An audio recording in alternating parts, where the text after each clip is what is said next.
Hello friends, welcome to ultra DP channel. நாம் இப்போ பார்க்க போகிற டாபிக் ஆர்பிஐ பார்த்தீங்கன்னாக்கா புதிய 50 ரூபா நோட்டுகளை வந்து வெளியிறதா வந்து சொல்லியிருக்காங்க. அதை பற்றின டீட்டெயில்ஸ் தான் நம்ம இந்த வீடியோவில் ஃபுல்லாக பார்க்க போகிறோம்.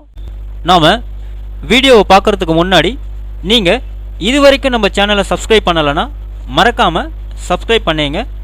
கூடவே பக்கத்தில் இருக்கக்கூடிய பெல் ஐக்கானை கிளிக் பண்ணி ஆல் அப்படின்ற ஆப்ஷனை செலக்ட் பண்ணிங்க.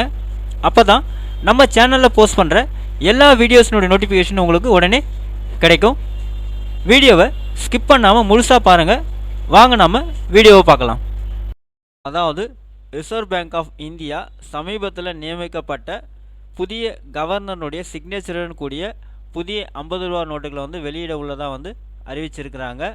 அதாவது ரிசர்வ் பேங்கினுடைய 26வது கவர்னராக வந்து பார்த்தீங்கன்னாக்கா சஞ்சய் மல்கோத்ரா அப்படின்றது நியமிக்கப்பட்டிருக்கிறாரு. இவர் முன்பு கவர்னராக இருந்த சக்திகாந்த தாஸுக்கு பிறகு டிசம்பர் 2024ஆம் ஆண்டு வந்து ஆர்பிஐனுடைய புதிய கவர்னராக வந்து பொறுப்பேற்றிருக்கிறாரு. இந்தியாவின் பணவியல் அமைப்பின் தொடர்ச்சியான போக்கை உறுதி செய்வதற்காக புதிய ரூபாய் நோட்டுகள் வந்து பார்த்திங்கன்னா வடிவமைக்கப்பட்டதுன்னு சொல்லியிருக்காங்க. அப்படியானால் ஏற்கனவே வெளியிடப்பட்ட 50 ரூபா நோட்டுகள் செல்லாதா என்ற கேள்வி வந்து எழறதா சொல்லியிருக்காங்க. முன்னர் வெளியிடப்பட்ட அனைத்து 50 ரூபாய் நோட்டுகளும் சட்டபூர்வமாக செல்லுபடி ஆகும் அப்படின்னு வந்து பார்த்தீங்கன்னாக்கா ரிசர்வ் பேங்க் வந்து உறுதி செஞ்சுருக்கிறாங்க.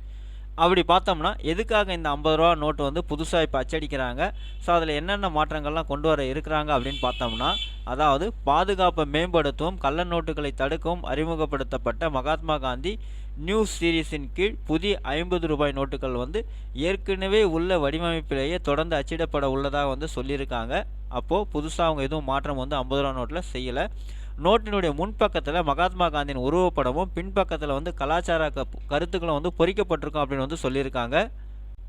வேறு என்னென்ன மாற்றங்கள் அப்படின்னு நம்ம பார்த்தோம்னா, தற்போது புதிதாக பதவியேற்றுள்ள கவர்னர் சஞ்சய் மல்கோத்ராவின் புதுப்பிக்கப்பட்ட சிக்னேச்சர் மட்டுமே ஒரே மாற்றம் அப்படின்னு சொல்லியிருக்காங்க. வேறு எந்த வடிவமைப்பு மாற்றமும் இன்னும் உறுதிப்படுத்தப்படவில்லை அப்படின்னு வந்து சொல்லியிருக்காங்க. பழைய 50 ரூபா நோட்டுகள் செல்லுபடி ஆகுமா அப்படின்றதுக்கு அனைத்து பழைய 50 ரூபா நோட்டுகளும் வந்து பார்த்தீங்கன்னாக்கா செல்லுபடி ஆகும் அப்படின்னு வந்து ரிசர்வ் பேங்க் வந்து பார்த்தீங்கன்னாக்கா உறுதிப்படுத்தியிருக்காங்க.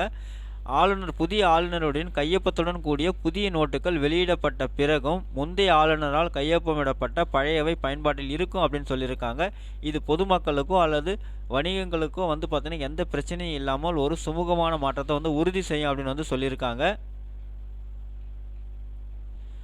ஸோ அப்போ ஏன் வந்து பார்த்திங்கன்னா இந்த புதிய 50 ரூபா நோட்டு வந்து வெளியிடுறாங்க அப்படின்னு பார்த்தோம்னா, ஒவ்வொரு முறையும் பார்த்திங்கன்னா ரிசர்வ் வங்கியினுடைய ஆளுநர் வந்து கையொப்பத்தை வந்து மாற்றுறது ரிசர்வ் வங்கியின் பொதுவான நடைமுறை அப்படின்னு சொல்லியிருக்காங்க. ஸோ இப்போ பார்த்திங்கன்னா புதுசாக ஆளுநர் வந்து பதவியேற்றிருக்கிறதுனால அவருடைய கையொப்பமிட்ட புதிய நோட்டுகள் வந்து வெளியிடப்படுறதா சொல்லியிருக்காங்க. அதே வேளையில் பழைய நோட்டுகளை வந்து புழக்கத்தில் இருக்கும் அப்படின்னு சொல்லியிருக்காங்க. உதாரணத்துக்கு சொல்லணும் அப்படின்னு பார்த்தீங்கன்னாக்கா உர்ஜித் பட்டேல் கையொப்பமிட்ட 50 ரூபா நோட்டுகள் முதலில் 2016ஆம் ஆண்டு வெளியிடப்பட்டன. அதே நேரம் ஒய்வி ரெட்டி போட்ட கையொப்பமிட்ட ரூபாய் நோட்டுகள் 2004ஆம் ஆண்டில் வெளியிடப்பட்டன. அதுபோல தான் தற்போது சஞ்சய் மல்கோத்ரா கையொப்பமிட்ட 50 ரூபா நோட்டுகளும் வந்து வெளியிடப்பட உள்ளன அப்படின்னு சொல்லியிருக்காங்க. ஸோ அப்போ அதன்படி பார்த்தாங்கன்னாக்கா உங்களுக்கு பழைய ரூபாய் நோட்டுகள் 50 நோட்டு எல்லாமே செல்லுபடியாகும். இப்போ புது கவர்னர் வந்து பதவியேற்றிருக்கிறதுனால அவருடைய கையொப்பமிட்ட ரூபாய் நோட்டுகள் வெளியிடப்படணும் அப்படின்ற ஒரே காரணத்துக்காக மட்டும்தான் வந்து பார்த்தீங்கன்னா இந்த புதிய 50 ரூபா நோட்டுகள் வந்து அச்சிடப்படுறதா வந்து சொல்லியிருக்காங்க. ஓகே ஃப்ரெண்ட்ஸ், அவ்வளோதான் உங்களுக்கான இன்ஃபர்மேஷன். இந்த வீடியோ உங்களுக்கு பிடிச்சிருந்தா லைக் பண்ணுங்கள். அது மட்டும் இல்லை, இந்த வீடியோவை நிறைய பேருக்கு ஷேர் பண்ணுங்கள், கமெண்ட் பண்ணுங்கள். மறக்காமல் நம்ம சேனலை சப்ஸ்கிரைப் பண்ணுங்க. மீண்டும் ஒரு நல்ல வீடியோவில் சந்திப்போம். நன்றி, வணக்கம்.